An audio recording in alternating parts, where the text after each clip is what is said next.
It is a close election. I know people 2 or 3 weeks ago were talking about how this thing was over, but there is a tightening. You look at Change Research has Wisconsin at 49 to 44%, has Michigan 50 to 44%, 6 points. Pennsylvania, only 3 points, 49 to 46%.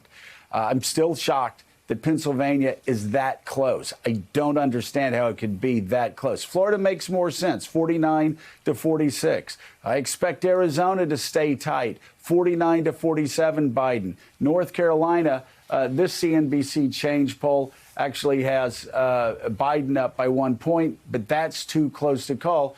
But yes, Michigan and Wisconsin are 5 or 6 points. Those will tighten. Pennsylvania, Florida, Arizona, all tight. This race, if you get a narrow band of Trump supporters that supported him in 16, abandoned him in 18, but see him swearing 5 people in and not saying hateful things about black people or Muslims for 4 nights, if they can be persuaded by that, it could be a close race in the end.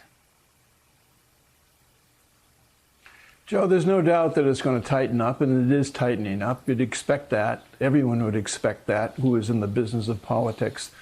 But I don't think what people do expect, even the professionals in politics, most of them do expect, is the toxicity that the closeness is going to bring. The closer we get to Election Day, we're going to see an hourly reprise of what we're listening to on television at the Republican convention.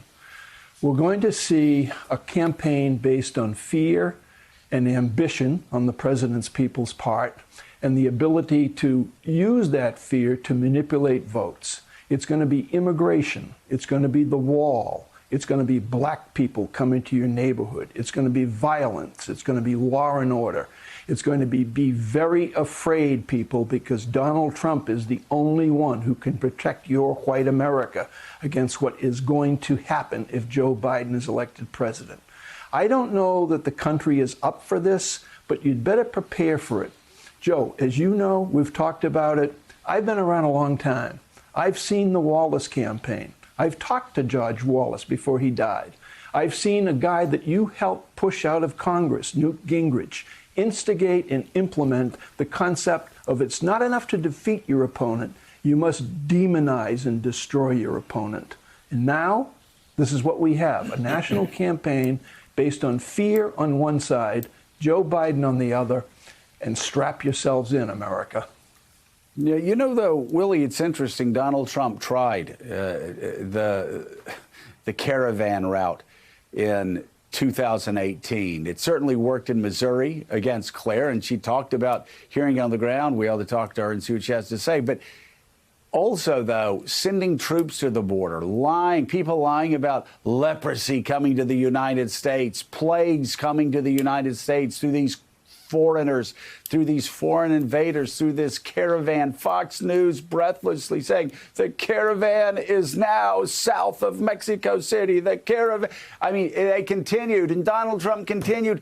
And suddenly, after the election, after Democrats won a historic landslide, oh my God, the caravan, it went away. Poof. Nobody talked about it anymore. Suddenly, this great threat to Western civilization vanished as soon as it was clear Democrats won a sweeping historic landslide. And so, I don't know. It didn't work in 2018. Is it going to work in 2020? And you might ask, if you're a Trump supporter, where is that wall, by the way? The one we chanted for 2 years leading up to your election. The one that you promised us, the one that was going to be the barrier that was going to save our jobs and save our country. You had control of Congress, Republicans did, for the first 2 years. Where's the wall? That'd be the first question I would ask if I were a Trump supporter. And Claire McCaskill, Joe's right. In 2018, let's not forget, after the country watched the Trump administration for a year and a half, Republicans were wiped out in historic fashion. So do you believe that the suburbs, in a place like St. Louis, let's take, for example, where you live, do you think the suburbs are where they are in 2020 on Donald Trump in the same way that they were in 2018, which is to say ready to vote against him? Yeah, I think he's going to have real trouble in the suburbs because they see him. You know, they actually see him. And they realize that this is somebody who has trashed all of the norms that we care about. I mean, you know, integrity. I mean, you know, nobody is excited about electing a liar as president. And really, even his supporters. I mean, the really ones that are nuts say, oh, well, that's just the media making up things about him. But anybody paying attention knows that this is a guy who lies so easily. It's normal. And the folks in the suburbs don't like that. And they're not going to buy that, you know, they're in danger of, you know, marauding black people invading the suburbs and taking away their way of life. That's just not going to work. It's not going to work, especially with women. Women get this guy at this point. That's why you see an historic gender gap. And him having to pay the legal fees for the porn star that he committed adultery with right after his wife gave birth. That was this week. That's a reminder to all the women who this guy really is. Thanks for checking out MSNBC on YouTube, and make sure you subscribe to stay up to date on the day's biggest stories. And you can click on any of the videos around us to watch more from Morning Joe and MSNBC. Thanks so much for watching.